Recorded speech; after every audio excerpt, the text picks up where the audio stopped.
డబ్బు, అనారోగ్యం, ఉద్యోగం, వ్యాపారం అప్పులతో బాధపడుతున్నారా? వెంటనే ఈ వెబినార్లో జాయిన్ అవ్వండి.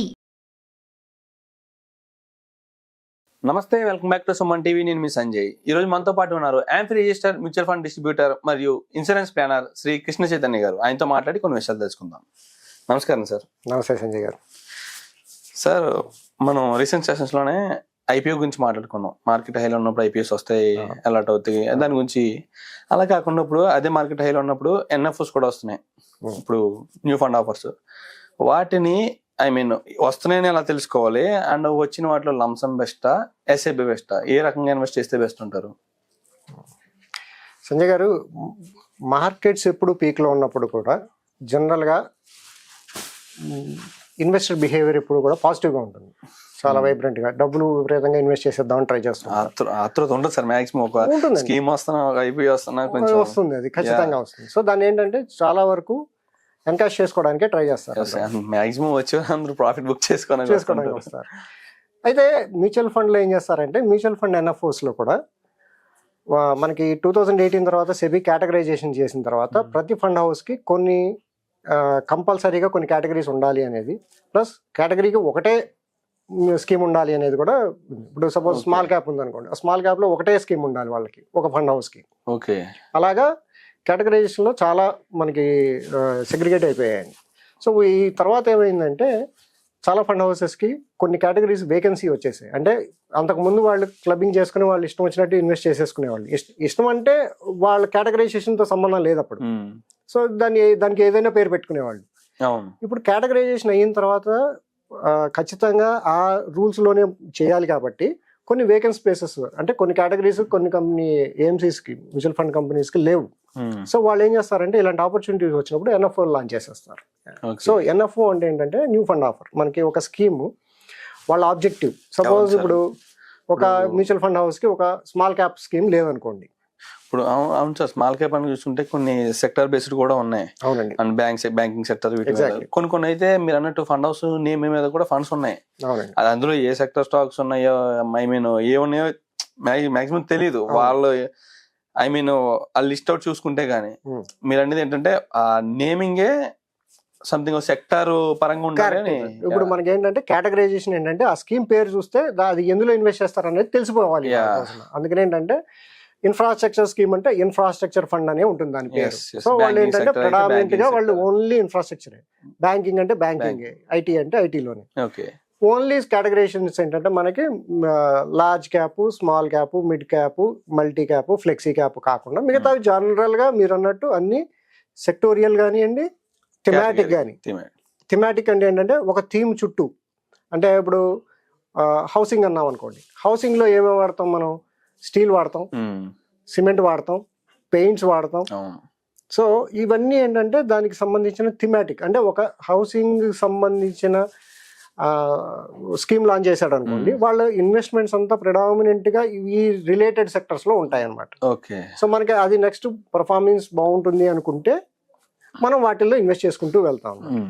సో ఎన్ఎఫ్ఓ చేసేటప్పుడు ఏంటంటే వీళ్ళు వాళ్ళకి లేని కేటగిరీ ఒకటి, రెండోది జనరల్ గా థిమాటిక్ సెక్టోరియల్ ఇన్వెస్ట్మెంట్స్ ఈ టైంలో ఎక్కువ వస్తాయి. ఎందుకంటే మార్కెట్ స్పీక్ లో ఉన్నప్పుడు జనరల్ గా సెక్టోరియల్ పర్ఫార్మెన్సెస్ కూడా కొంచెం బాగుంటాయి. అందుకని వాళ్ళు ఆ పర్టికులర్ వీటిల్లో కూడా లాంచ్ చేస్తారు. మళ్ళీ ఇక్కడ కూడా అదే స్టోరీ వస్తుందండి. ఎన్ఎఫ్ఓ లాంచ్ చేసినప్పుడు ఏమవుతుందంటే, మనకి ఎన్ఎఫ్ఓ విండో, మనకి ఐపీఓలో అయితే 3 days ఉంటుంది. ఎన్ఎఫ్ఓ విండో మనకి 15 days ఇస్తారు. అంటే ఆ స్కీమ్ లాంచ్ చేసినప్పుడు వాళ్ళు ఒక డేట్ నుంచి 15 రోజుల పాటు బై చేసుకోవడానికి అలౌ చేస్తారు. ఈ 15 days లో ఎవరు బై చేసుకున్నా మన ప్రతి స్కీము 10 రూపీస్ ఎన్ఏవికి స్టార్ట్ అవుతుంది. సో ఆ 10 రూపీస్ అలాట్మెంట్ అనేది అందరికీ జరిగిపోతుంది. ఇక్కడ ఎవరికి అప్లై చేస్తే రాదు అనేది ఏం లేదు, అందరికి ఎంతమందికైనా వస్తుంది. ఎన్ని లాట్స్ ఏం కాదు, ఇంకా అసలు డైరెక్ట్ గా మనం ఎంత కావాలంటే, అంటే మినిమం సైజ్ ఉంటుంది. ఒక 5,000 రూపాయలు మినిమం అనుకోండి, 5,000 దాటి ఎంతైనా ఇన్వెస్ట్ చేసుకోవచ్చు. మాక్సిమం ఎంతైనా. ప్లస్ దీనిలో అలాట్ చేసిన వాళ్ళకి ఇంత రాదు అనేది ఏం లేదు. అలాట్మెంట్కి ఏమీ అబ్జెక్షన్ లేదు, అలాట్మెంట్కి ఏమీ మాక్సిమం లిమిట్స్ లేవు. సో దీనిలో ఏంటంటే లంసమ్ ఇన్వెస్ట్ చేసుకుంటే బెటరా, ఎస్ఐపి చేసుకుంటే బెటరా, ఒక ఆప్షన్. లాస్ట్ టైం కూడా మనం మాట్లాడుకున్నాం, జనరల్ గా మార్కెట్ పీక్ లో ఉన్నప్పుడు ఫాలోడ్ బై కరెక్షన్స్. అవును. సో ఏమంటామంటే NFOs లో మనకి తగ్గ థీమ్ ఉంది, మనకి సూటబుల్ అయ్యేది. మళ్ళీ అది కూడా ఫస్ట్ క్యాల్కులేషన్ ఏంటంటే ఆ పర్టికులర్ స్కీమ్ మనకి సూట్ అవుతుందా లేదా. సూట్ అవుతుంది అనుకుంటేనే, ఎందుకంటే ఇప్పుడు సపోజ్ ఇన్ఫ్రాస్ట్రక్చర్ ఉంది అనుకోండి, ఇన్ఫ్రాస్ట్రక్చర్ థీమ్స్ కనీసం 6-7 ఏళ్ళు ఇన్వెస్ట్ చేస్తేనే డబ్బులు కనపడతాయి. ఓకే, 2-3 ఏళ్లలో కనపడకపోవచ్చు. సెక్టోరియల్ స్కీమ్స్ కేటగరైజేషన్ లో చాలా రిస్క్ ఎక్కువ ఉన్నవి. సో అది మీకు అంత ఇన్వెస్ట్మెంట్ ఆరిజిన్ ఉంది అనుకుంటేనే వాటిని సెలెక్ట్ చేసుకుంటాం. సో అలాంటి సెలెక్షన్ చేసుకున్నప్పుడు ఏంటంటే లంసమ్ ఇన్వెస్ట్ చేయండి, ఫాలోడ్ బై SIP. ఓకే, ఏమవుతుంది, మీరు సపోజ్ ₹1,00,000 లంసమ్ ఇన్వెస్ట్ చేశారు, నెక్స్ట్ ఒక 5,000, 4,000, 3,000 మీకు ఎంత ఉంటే అంత SIP చేసుకుంటాం. నెక్స్ట్ మార్కెట్ ఖచ్చితంగా కరెక్షన్లోకి వస్తుంది ఒక 2 ఏళ్లలో.